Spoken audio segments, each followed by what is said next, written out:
বৰবালি গাঁও পঞ্চায়তসকলে এই মাহৰ চাউলসমূহ সংগ্ৰহ কৰিব লাগিব ৰেচন কাৰ্ড গ্ৰহণ কৰিবলৈ আগুৱাই আহিবলৈ মই অনুৰোধ জনাইছোঁ। নমাটি গাঁও পঞ্চায়তৰ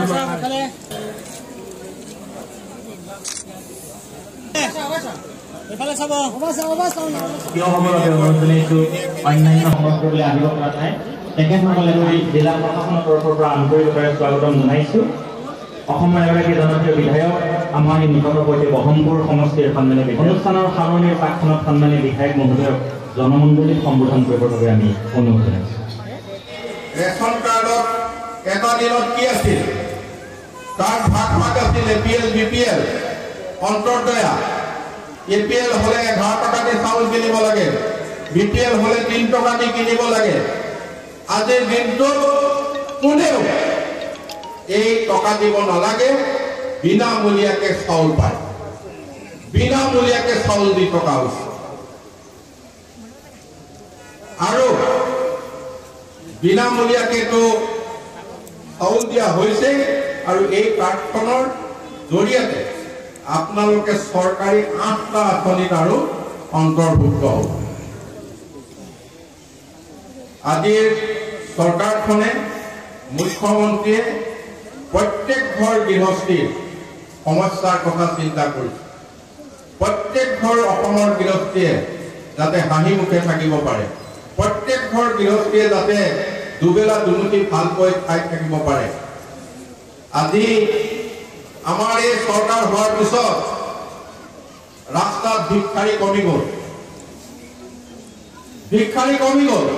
কাৰণ তেওঁৰ কাৰ্ডখন থাকিলে বিনামূলীয়াকে যিমানটো চাউল পাব, 1 মাহ ভিক্ষা কৰিলেও ইমান চাউল নাপায়। গতিকে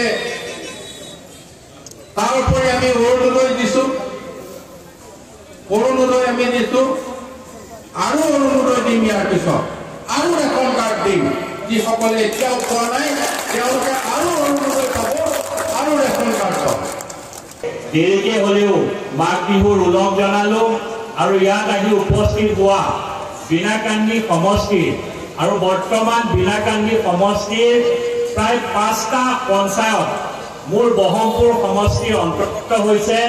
মই বহমপুৰ সমষ্টিৰ অন্তৰ্গত 5টা পঞ্চায়তৰ আজি ৰেচন কাৰ্ডৰ হিতাধিকাৰীসকলক অভিনন্দন জনাইছোঁ।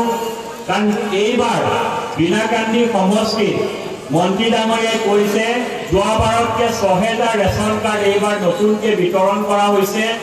আৰু মই আশা কৰোঁ এই ৰেচন কাৰ্ডখন অকল আপোনালোকৰ চাউল পোৱা ৰেচন কাৰ্ড নহয়, এই ৰেচন কাৰ্ডখন এখন ৰেচন কাৰ্ডত আজিকালি স্বাস্থ্যৰ ক্ষেত্ৰতো এই ৰেচন কাৰ্ডৰ দ্বাৰা 5 লাখ টকালৈকে পাব।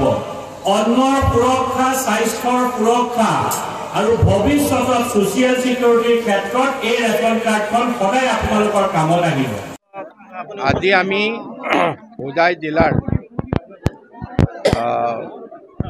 লামডিং, হোজাই আৰু এতিয়া আমি বৰ্তমান বিনাকান্দি বিধানসভা সমষ্টিত আমি ৰেচন কাৰ্ডসমূহ বিতৰণ কৰিছোঁ। এই ৰেচন কাৰ্ড বিতৰণ অনুষ্ঠানতে বিনাকান্দিত আমাৰ ব্ৰহ্মপুৰ সমষ্টিৰ সন্মানীয় বিধায়ক জিতু গোস্বামী ডাঙৰীয়া, জিলা আয়ুক্ত আৰু আমাৰ বাকী বিশিষ্ট অতিথিসকল উপস্থিত আছে। এই ৰেচন কাৰ্ডখন আজি তেখেতসকলে ইয়াৰ পৰাই সংগ্ৰহ কৰিছে।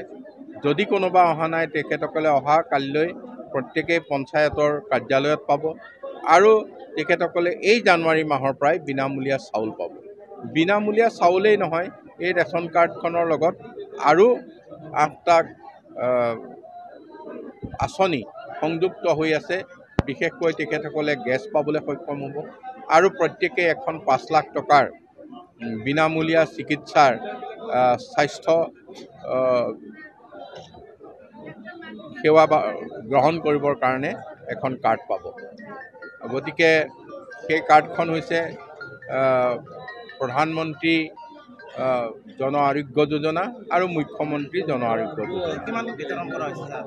ইয়াতে আমি কাৰ্ড বিতৰণ কৰিছোঁ আজি 6777খন কেৱল বিনাকান্দি।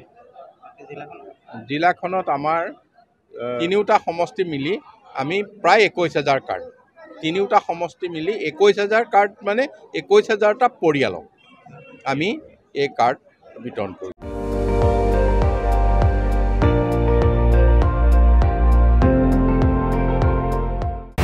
আপুনি চাই আছে ND24 সৰ্বশ্ৰেষ্ঠ নহয় সৰ্বোত্তমৰ দৌৰ।